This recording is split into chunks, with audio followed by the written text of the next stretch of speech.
ముఖ్యమంత్రి రేవంత్ రెడ్డి గారు? 18 నెలలు అయిందన్న. 18 నెలలు మీరు అధికారంలోకి వచ్చిన తర్వాత 18 నెలలైనా ఒక్క నోటిఫికేషన్ ఇవ్వలేదు. 18 నెలలు అయింది, నిరుద్యోగ వృత్తి ఇస్తామన్నారు, ఇవ్వలేదు. రాహుల్ గాంధీ గారు చిక్కడపల్లి లైబ్రరీకి వచ్చారు.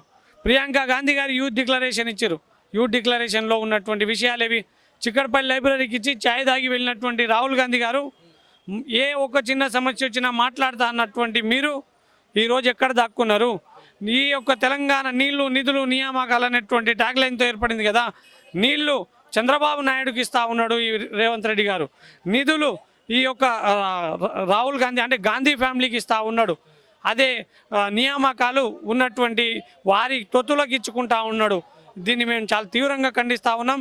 ఈ యొక్క గ్రూప్ వన్ ఇష్యూలో నిన్న మాట్లాడినటువంటి నిరంజన్ రెడ్డి గారు తెలుగుకు అన్యాయం జరిగిన ఈ యొక్క తెలుగు విషయంలో మీరు చాలా తప్పుగా మాట్లాడారు. మీరు ఖచ్చితంగా తెలుగు గురించి తప్పుగా మాట్లాడారు కాబట్టి క్షమాపణలు కోరాలనేటువంటిది కూడా గతంలో కాంగ్రెస్ ప్రభుత్వం ఏర్పడే ముందు ఈ నిరుద్యోగులకు సపోర్ట్గా ఇటు బల్మూరి వెంకట్ కానివ్వండి, ఇటు చెనగాని దయాకర్ లాంటి వాళ్ళు కానివ్వండి, రియాజ్ సార్ లాంటి వాళ్ళు, ఆకునూరి మురళి లాంటి వాళ్ళు నిరుద్యోగులను సపోర్ట్ చేసిర్రు. మా కాంగ్రెస్ ప్రభుత్వం ఏర్పడితే నిరుద్యోగులకు లాభం కలుగుతుందని చెప్పేసి అన్నారు. మరి నిజంగానే వాళ్ళు మీకు తోడొస్తున్నారా? మీరు చెప్పినటువంటి బల్మూరి వెంకట్ కావచ్చు, ఆకునూరి మురళి కావచ్చు, రియాజ్ గారు కావచ్చు, కోదండరామరెడ్డి సార్ కావచ్చు, వీళ్ళందరూ దొంగలు.